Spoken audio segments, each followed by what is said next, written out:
ओम नमो भगवते वासुदेवाय नमः। आप सभी को पुत्रदा एकादशी की हार्दिक शुभकामनाएं। आज के इस वीडियो में हम रश्वान करेंगे पुत्रदा एकादशी व्रत कथा।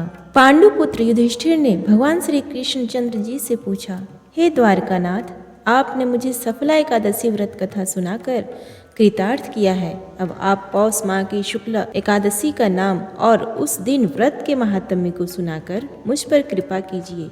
इतना सुनकर भगवान ने कहा, हे धर्मावतार युधिष्ठिर, इस एकादशी का नाम पुत्रदा एकादशी है। इसका व्रत करने से मनुष्य तपस्वी, विद्वान और लक्ष्मीवान होता है। इस दिन भगवान नारायण की पूजा की जाती है। इस व्रत के समान इस चर अचर संसार में दूसरा कोई व्रत नहीं है। इसके विषय में मैं तुमको एक पुरातन कथा सुनाता हूँ। भद्रावती नामक नगरी में सुकेतुमान नाम का राजा था। उसकी पत्नी का नाम शैव्या था। वह निपुत्री थी, जिस कारण वह और उसकी रानी दोनों ही चिंतित रहते थे, क्योंकि उसके पितर रो रो कर पिंड ग्रहण करते थे। राज्य में बंधु बांधव, धन, हाथी, घोड़ा आदि सब कुछ होते हुए भी राजा के मन की संतोष नहीं होता था। इस सब का कारण केवल एकमात्र राजा का निपुत्री होना था, क्योंकि मरने के पश्चात कौन पिंड देगा।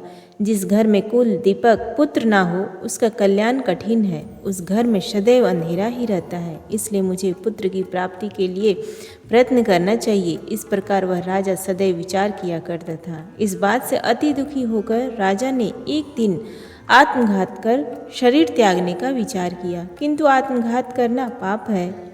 यह सोचकर एक दिन राजा बिना कहे राजपाट को छोड़कर वन को लिए चले गए। अश्व पर सवार हुआ राजा वन में पहुंचकर वन के जीवों के चरित्र देखने लगा। अनेक जीव अपने बच्चों के साथ भ्रमण कर रहे हैं।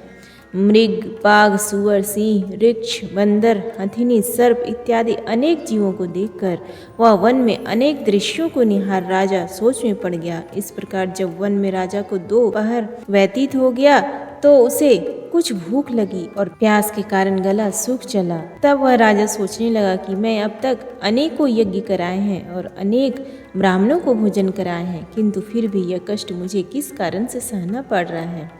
तब राजा प्यास के मारे व्याकुल हो पानी की खोज में आगे बढ़ा। कुछ आगे चलकर राजा ने देखा कि एक स्थान पर मुनियों के आश्रम बने हुए हैं और उन आश्रमों के निकट ही एक सुंदर सरोवर है, जिसमें अनेक कमल खिले हुए हैं।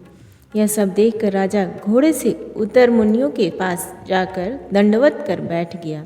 मुनियों ने प्रसन्न होकर कहा, हे राजन, इस वन में तुम्हारे आने का क्या कारण है।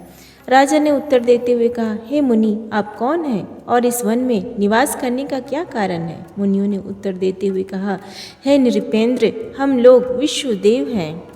इस सरोवर पर स्नान करने के लिए आए हैं, क्योंकि आज पुत्रदा एकादशी है। राजा ने प्रार्थना कर कहा, हे मुनिवरों, मेरे भी कोई पुत्र नहीं है। यदि आप लोग प्रसन्न हो तो मुझे भी एक पुत्र होने का वरदान दीजिए। मुनियों ने कहा, हे राजन, आज पुत्रदा एकादशी है, तुम इसका व्रत करो, अवश्य ही नारायण की कृपा आपको पुत्र की प्राप्ति होगी। मुनियों के कहे अनुसार राजा ने वहीं पर उस सरोवर में स्नान करके एकादशी व्रत नियम पूर्वक धारण किया और मुनियों को दंडवत करके अपने नगर को वापस चला आया। भगवान नारायण की कृपा से रानी शैव्या ने गर्भ धारण कर लिया और 9वें मास में एक सुंदर पुत्र को जन्म दिया, जो बड़ा होकर राज्य का अधिकारी बना। वह अत्यंत वीर, धनवान तथा यशस्वी श्री नारायण का भक्त हुआ।